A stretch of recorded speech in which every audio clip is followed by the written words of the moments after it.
4 different pitches, 4 different reasons, 4 different motivations. The education phase should begin, in my opinion, with some aha moments, insight, and painful insights. Those ahas are like, Sally, because you're doing this, have you thought about the fact that you're missing out on this? The discovery phase is not so much an interrogation as it is, let's make sure we're on the same page. Hello, Sales Nation. I'm Will Barron, host of the Sales Man podcast, the biggest B2B sales show on the planet, where we help you not just hit your target, but thrive in sales. On today's show, we have Victor Antonio. You can find out more about Victor over at victorantonio.com. He is one of the world's leading B2B sales experts. He's crazy knowledgeable. And in this episode, we're diving into how you uncover the real buyer's needs. There's loads to go at. With all that said, let's jump right in. Are there any high-level business needs that everyone, I guess from the CEO to the end user, is all working towards, and that we can narrow down all the hundreds and thousands of individual business needs that we get told into? Yeah, and when we talked about doing this topic, well, I gave it some thought. I said, you put yourself in the CEO, or let's just call it the CXO position, but let's just go with the CEO, the business owner. And there's 3 high-level things, and so I think we should start high-level and then just zoom into something, right? And try to make it more specific, and then maybe even tie back into sales. So the high-level ones, I always call it like the value trinity, right? There's 3 things, and I'm speaking specifically B2B here. There's 3 things that CEOs, CXOs, stakeholders, board of directors care about, which is how do you increase the revenue that we're currently having? How do you reduce our costs? And then how do you expand market share? See, that to me is the holy trinity, right? Increase revenue, reduce costs, expand market share. That's always on their mind because, of course, if I can do that, I drive the profitability wedge, right, which is increase my profits. And so I think those are the 3 big high-level ones. And then now we can ask the question, well, where do we want to focus in on? Do we want to focus in on increasing revenue, reduce costs, or expand market share? And what's interesting about those 3, Will, is that they kind of tie into each other a little bit. For example, if I go obviously into new markets, let's say I take a blue ocean strategy, find a new market, then obviously my volume is going to increase. Maybe my costs will go up a little bit, but my revenues will increase. So just by going into new markets, I can increase my revenue. And because I'm actually increasing into new markets, maybe my volume will increase and maybe I can drive down my costs. So all 3 kind of interplay. How's that for a starting point? That's perfect. So 2 things here that I don't want to gloss over for anyone who's perhaps newer to sales. What is a blue ocean strategy? A blue ocean strategy was a book written by, and I forget the 2 authors' name, but basically, as opposed to a red ocean strategy where I think blood in the water because people are slashing their prices. Sorry for the gory visual, right? A blue ocean strategy is finding new markets, new niche that most people haven't discovered. It's blue water because nobody else is there. And that's kind of what you're looking for sometimes. Perfect. And then out of the 3, the Trinity, as you described it then, so understanding more revenue typically is better, especially if there's the same amount of headcount, same amount of overheads. Revenue, clearly, it's important. We can help drive that. We can visualize that. Reducing costs, again, we can visualize that. But why is why is focusing on increasing market share as important as those 2 in a corporate business context? When you look at large corporations, and I'll use the telecom business where I came from, right? You have your core business, right? And within your core business, let me take a step back. We all understand Michael Porter's 5 forces, right, that drive market pricing and competition, right? You got buyer, supplier, demand. Buyers are wanting what? Lower prices. Suppliers keep jacking the price up, right? So that's pressure on margins, right? You have direct competition. You have people who jump into the market for the first time. And you have people who offer alternative products, right? So all these 5 forces that Michael Porter talks about are really squeezing in on our profit margins, right?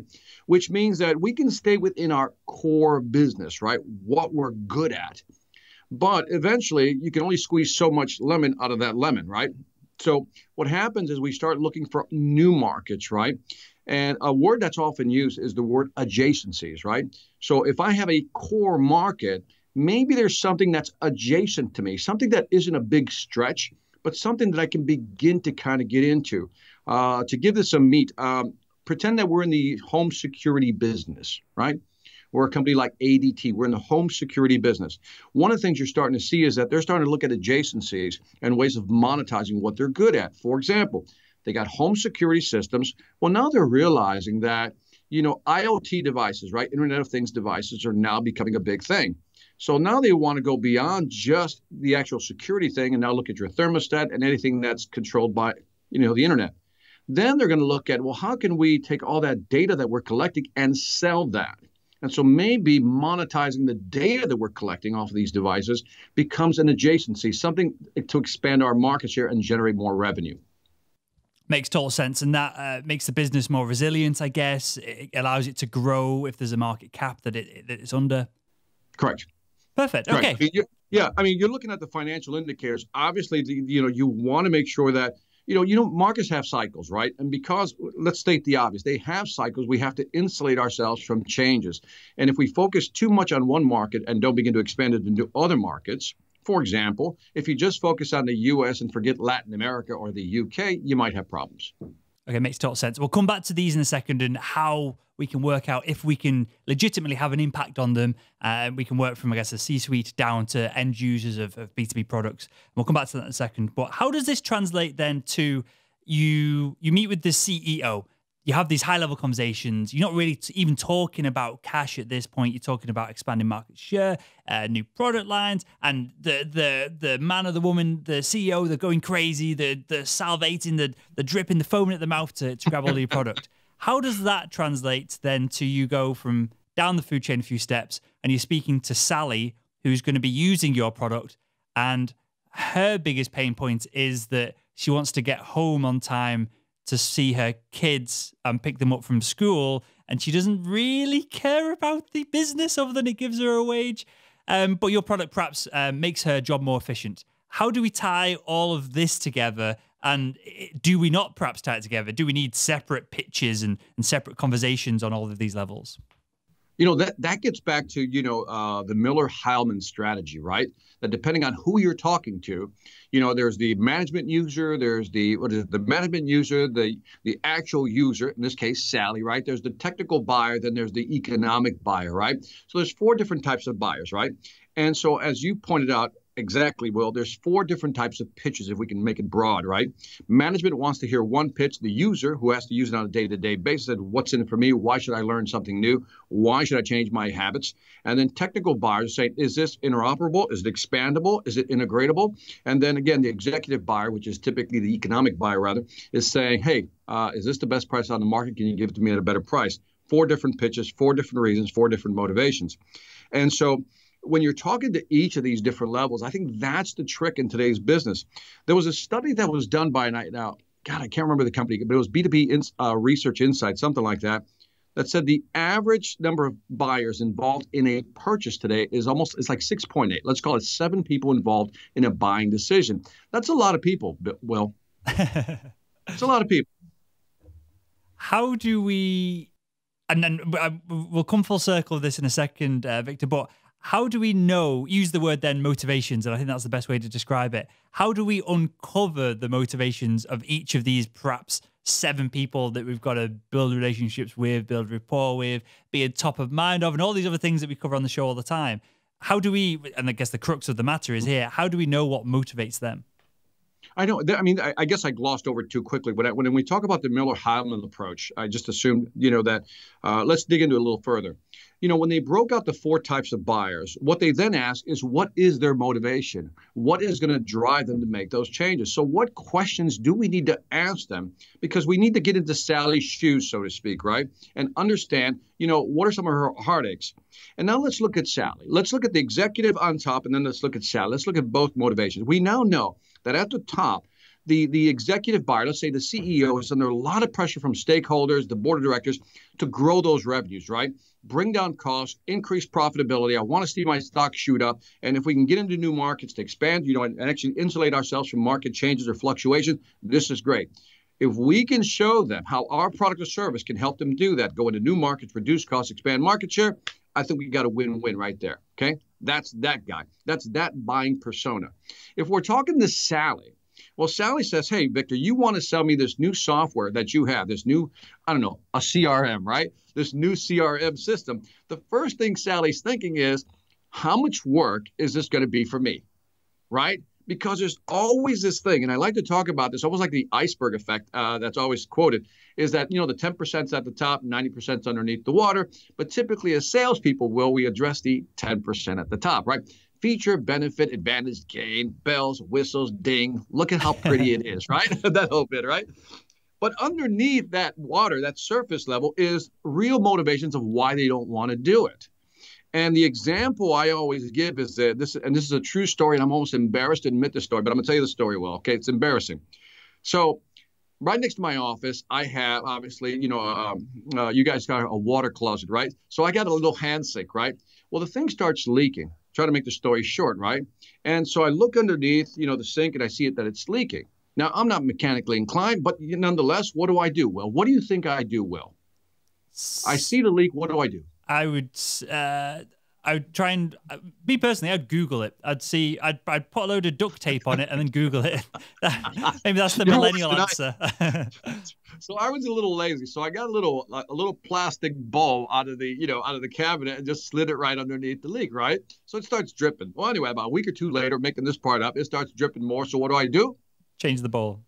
Yeah, get a bigger bowl, right? Yeah. So I get the bigger bowl, starts filling up faster. After a while, I just realized I got to fix this thing. I got to deal with the beast. I don't want to call in the plumber. It's not worth it. Let me just do it myself.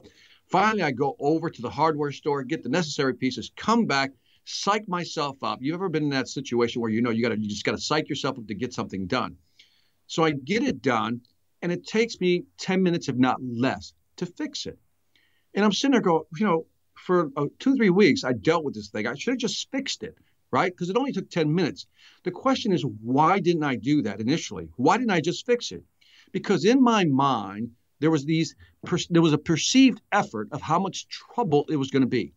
There was this perceived effort of all these things that used to go wrong in the past when I dealt with plumbing. Now, let's bring it back to Sally. Sally is thinking, you want to switch me over to this system, right? Let's call that the switch over. What is Sally thinking? I got to import the data. I got to re-enter something new. I got to retrain my salespeople. That means I have to change maybe some of the documentation I use for training. And she's thinking all these things. This is the 90% below the surface. That's what she's thinking. And if your presentation, your pitch doesn't speak to that, you're not moving her. You're not getting her to shift over, at least mentally. Sorry for the long story. No, it's perfect. It makes total sense. And I want to come back to perhaps any practical ways that we can reduce some of this. I think you used the word perceived effort. I want to come back to that in a second, because that might be content. That might be documentation from previous deals and managing the account that you've done after the fact. So we'll come back to that in a second. But which is more important here, and maybe it's one in the same, having a motivation to increase revenues, do the right thing, do the thing that's exciting, or is it more motivating for most people to reduce a pain point that they currently have? Well, I think first of all, we're always risk averse and pain averse. We don't want to deal with the pain. Again, two different motivations. If I'm talking to the CEO, I know what his pain is, right? He needs to grow his revenue. I'm talking to Sally. She wants to be more productive, more efficient. And so her motivation is to try to get things done quicker. But if, as they say, and I think I get this right, if the pain of the gain, and that's what it has to be, the pain of the gain has to be greater than the pain of change. In other words, if there's enough pain here, I'm going to make, the switch over. It's that old story about if there's the hound dog sitting on a tack. If the tack is big enough, the dog will get up and do something. If the tack's not big enough, it'll just sit there and whine about it. And so I don't know if I'm answering your question well, but I think our thing is to generate enough pain with Sally and say, Pat, here's where you're missing out. Here's where you're losing time. Here's what it's really costing you. And then say, here are the benefits. I think if we sell too much on the benefit side, we may move them off the dime a little bit. But I still say pain motivates more. Okay, let's stick with Sally. She's being sold a CRM system. We're a B2B SaaS salesperson. We're going in there. There seems to be two elements of this. There is the increasing the perceived pain, making it perhaps less perceived, giving her data, numbers on how things are screwed up at the moment and making it real for her. Then there's another element of this, and this is what I see in higher level salespeople, and this is what I try and do when I'm selling ad space things on the show. There's an element of giving a ton of value before you even get anywhere near the transaction, of explaining, if nothing else, just explaining how you can reduce that pain personally as an individual. So not necessarily the products the company's product, the service, anything like that, how you can come in, sit down with Sally and work through things. What would be, in this example of Sally and the CRM, what would be a couple of things that an individual salesperson listening to this who wants to really differentiate themselves as an individual versus the competition, what could they do to help Sally to move from this really shitty, archaic CRM system into this fancy, beautiful thing, even though she knows there's going to be 6 months of transferring and migrating data from one to the other? Right. So let's walk through it slowly. So we know that somewhere in the conversation, we're going to have a lot of questions for Sally, right? The discovery phase, right? The 5 whys that Toyota likes to use, right? Why? Why are you doing it this way? Why do you, so forth. And so now that I understand Sally, okay, she goes, thank you for empathizing with me, Victor. I really appreciate that, right? I've connected with you.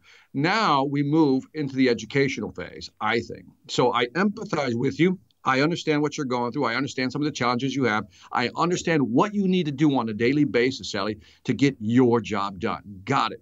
I said, now I move into the education phase. The education phase should begin, in my opinion, with some aha moments, insight, and painful insights. Those insights, those ahas are like, you know, Sally, because you're doing this, have you thought about the fact that you're missing out on this and that you can't do this?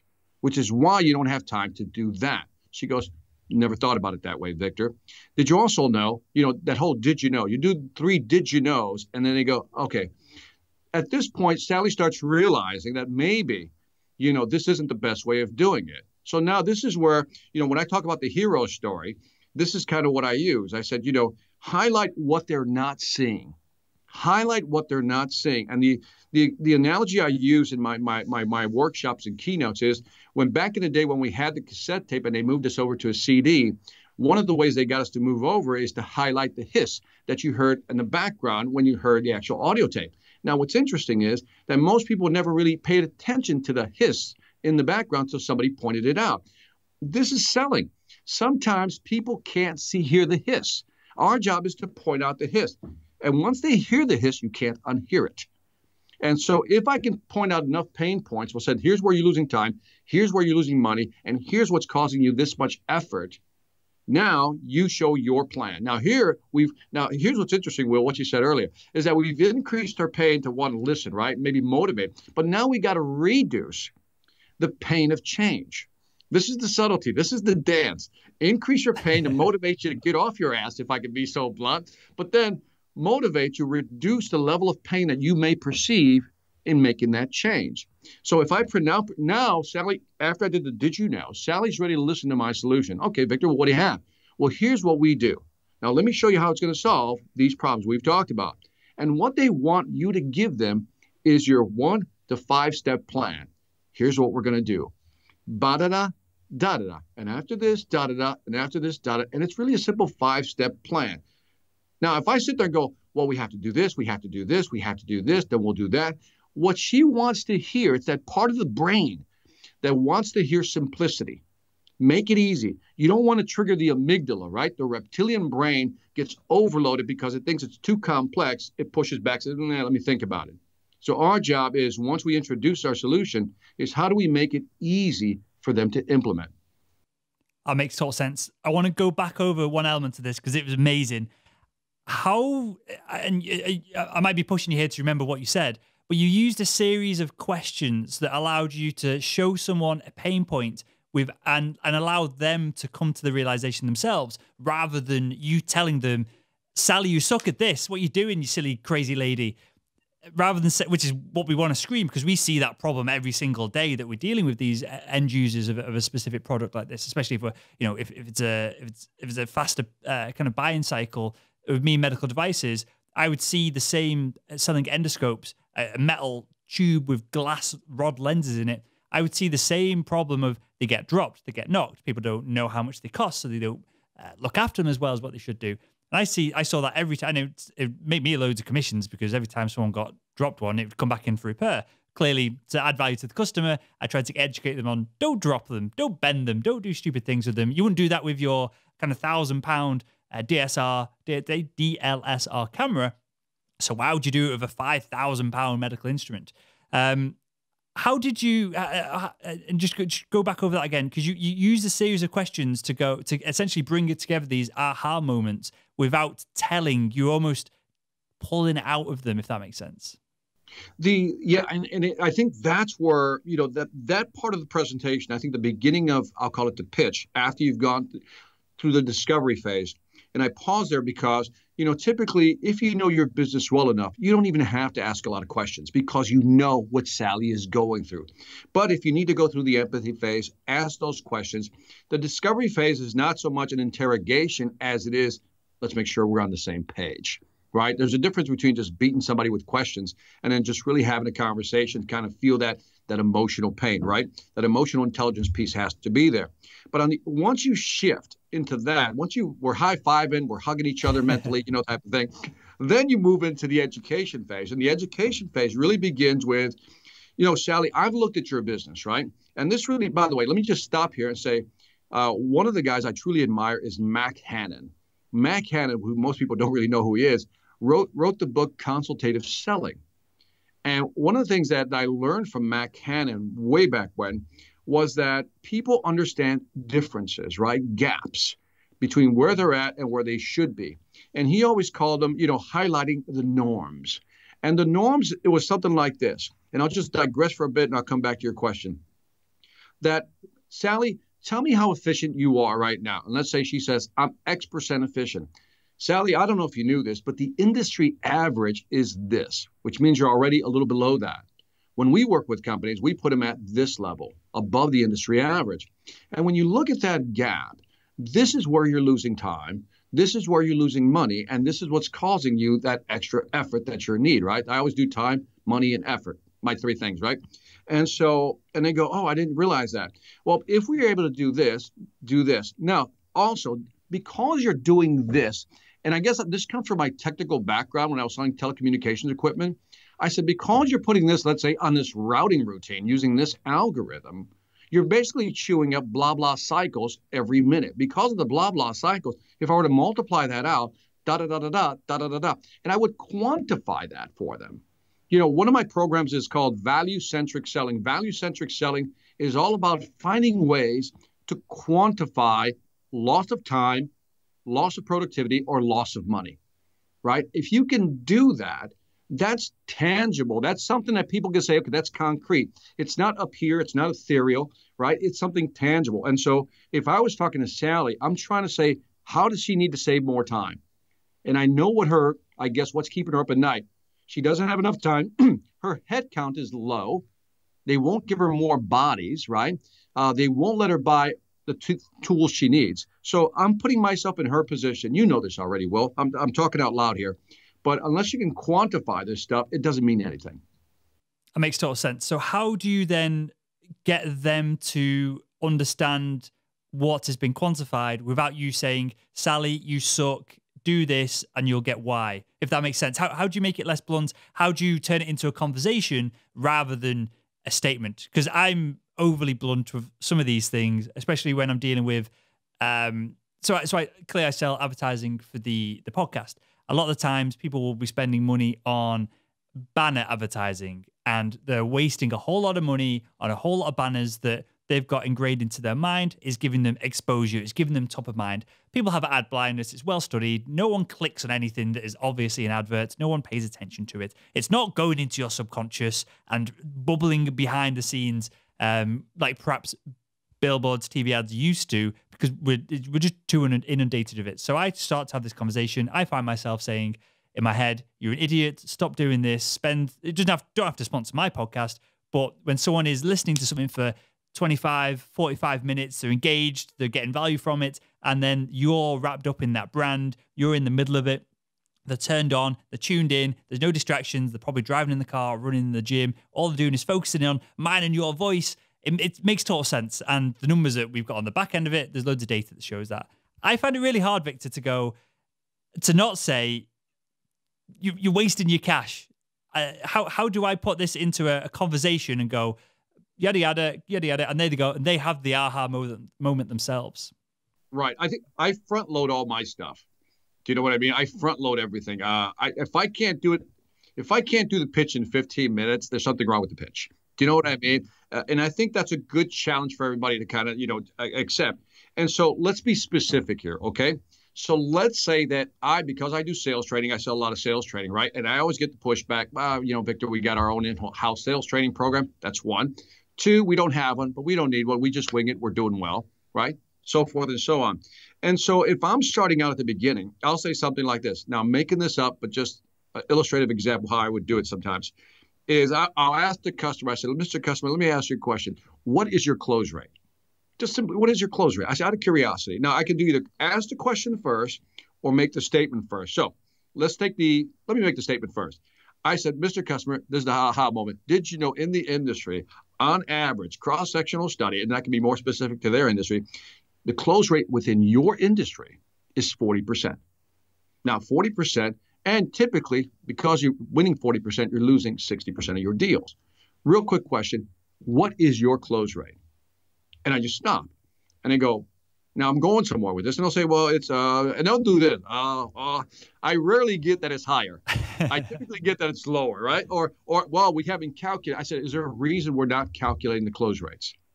I said, because what I find is that people when we don't calculate close rates, it's because we don't have a sales process. Let me just pause right here. Do you guys have a process? I just want to make sure I get that. And they're going to go, yeah, we kind of do. Right? Yeah, I always say, well, kind of is like, did you kind of make money? I joke and have fun. But I get back to the close rate. I say, well, the average is 40%. So let's assume that you guys are at 30%. So there's a gap already. What does that mean on a monthly basis? So what's your average order size? Right? And so what am I doing? And I'm going to multiply this all out for them. And then I ask, I can ask frequency of orders. How many times do they order per month or quarter, depending on the business? And then you got the close rate, right? And then, again, how many leads do they have to generate? I said, let me run some numbers for you right now. Based on your numbers, here's what you're telling me, that you have a close rate that's 20% below the industry average. If the number of deals you're losing, average order size is this, and the frequency of order is this is the number I'm calculating. So that means you're losing about 50,000 per week. And just wait, because I'm going to sell them something that's not that expensive. And I'm like, now you can't justify why you can't afford me. So that's how I do it. Do you know what I mean? So that's how I ask the engaging questions to kind of give them the aha moment. One, we didn't know our close rate. Two, we don't even know what the average order size is. Three, we don't even know what our sales cycle is, so forth and so on. And the more I can make them go, I don't know, the more I realize I'm in a better position to close. It makes total sense. For everyone who's listening to this now, Victor, whose mind is being either melted or exploding, realizing that perhaps they do some of this, but they've never documented it. There's no structure to it. Sometimes they go into a sales meeting, it goes amazingly. Sometimes they have a bad cup of coffee, they feel a bit off in the morning, and it goes terribly. Is this a process that we should be documenting, that I'm going to go through these 5 or 6 steps with these specific individuals, these specific buyer personas, and it should be somewhat documented and then clearly we go in to have a conversation and truly try and uncover their needs? Or is this something that comes with time, that some people have and some people don't? Is it something that we need to learn, practice, rehearse, kind of go back and forth and simulate with our sales manager or our partner, whoever will listen to us? Or is it something that we can just wing? All the above. So the simple, so it's a good summary. All the above. So the good thing is to figure out, who do I typically sell to? Again, is it the management, the user, the technical buyer, the economic buyer? And then, as you said, I think you put it well, that you have those self-conversations. That's what I do.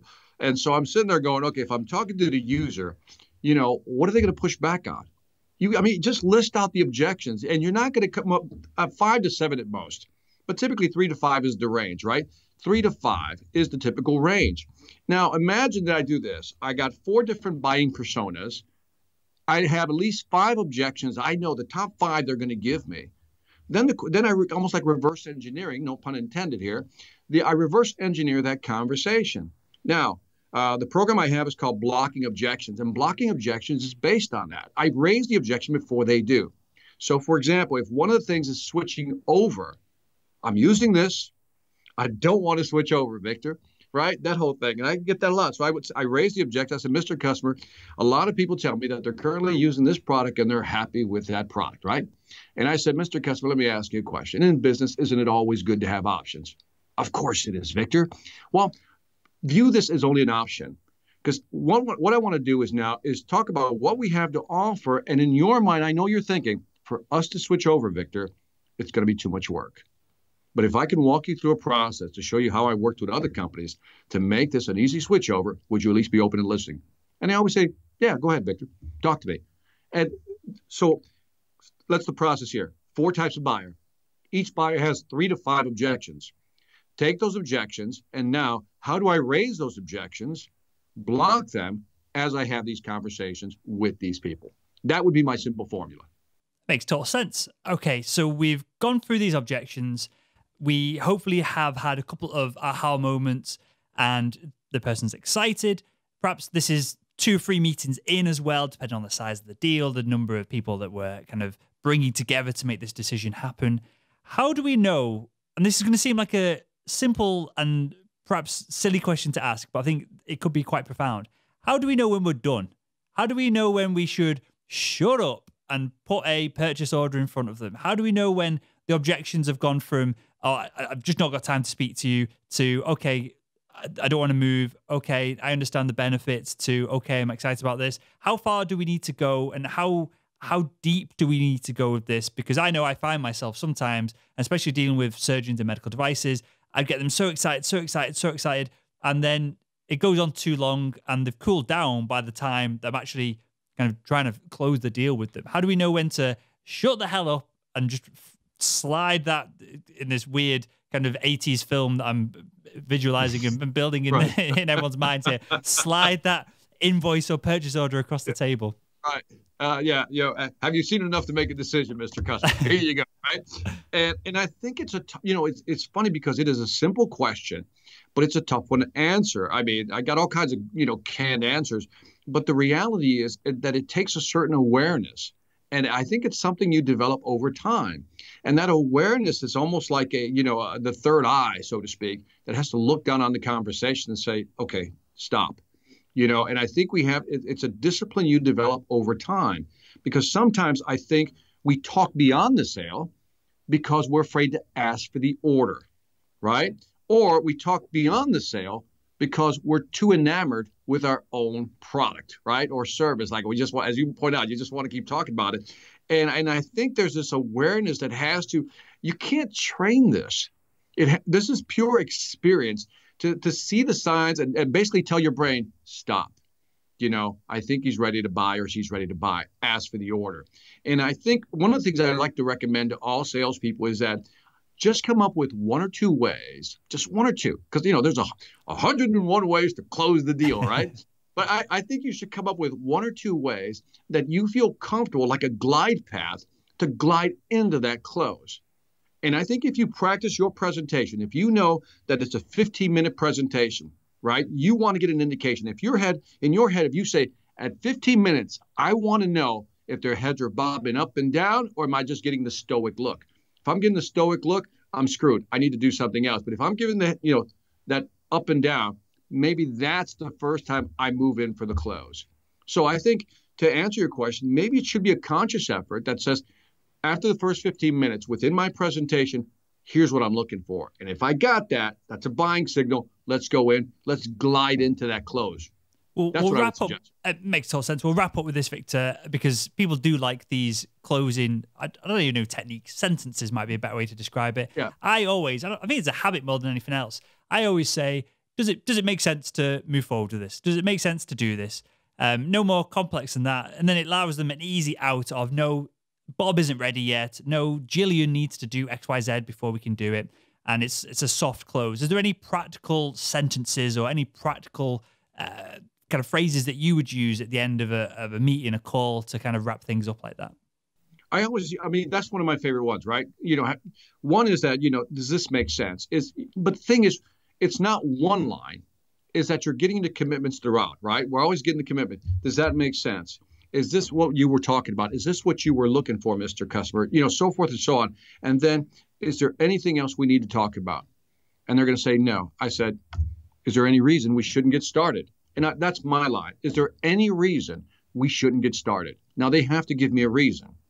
If not, they go, well, by the way, if they say no, we missed something in the presentation. And so I think that's my glide path usually. Is there any reason we shouldn't get started? But maybe, for those listening to the podcast, that maybe that part of the training should be that every 15 minutes, assuming this is a B2B sale, complex sale, that maybe after 15 minutes, we take a pulse to see if we can advance the sale. If we can't close it, let's at least advance it and see if we're moving in the right direction. So maybe just, taking a pulse check every 15 minutes would be good. Amazing stuff. Well, we'll wrap up with that, Victor. And with that, mate, I want you to tell us two things. One, you mentioned a bunch of sales training that you've put together here. If anyone who's listened to the show wants to learn more, tell us about that. And then tell us about, clearly, you've got one of the biggest YouTube channels and you're crushing it on there. There's essentially unlimited content on there right now. So for anyone who wants to learn more about this, tell us about the sales training and then the YouTube channel as well. The sales training is, I have something called the Sales Mastery Academy. So if you go to victorantonio.com, you'll find all the content there. I think we have like 27 courses now. The content you can find free on YouTube if you don't want the paid content, and there's plenty of free stuff, is on just victorantonio.com. My channel is Sales Influence. And so I have plenty of information there for those who like to consume sales stuff. Like I said, like you, Will, I love the world of selling. And there's so many, I guess, permutations to selling that this conversation and many conversations can be had all the time. It's an exciting field to be in. Amazing stuff. I agree. We touched on your book last time. Tell us a little bit about that as well. Because as you say, it's an exciting field to be in. AI clearly is going to be changing the world. And I've talked about it on the show a million times now. That's why I'm in this sales space for the next 5 years, because I want to document how it changes and how we need to adapt to it as well. So tell us a little bit about the book. So I released a book in February, Sales Ex Machina, how AI is changing the world of selling. And since we last talked, well, just the more I dig into this thing and the more I see what companies are doing to improve the sales process, to augment the salesperson, it's mind-blowing. So I think, our jobs are truly safe over the next 5 years. Easy. Amazing stuff. Well, I'll link to all of that in the show notes to this episode over at salesman.org. And with that, Victor, thanks again for your time, mate. We covered a lot of ground in this one. I really appreciate your insights. I want to thank you for joining us on the Salesman Podcast. Well, thank you very much. Take care, my friend.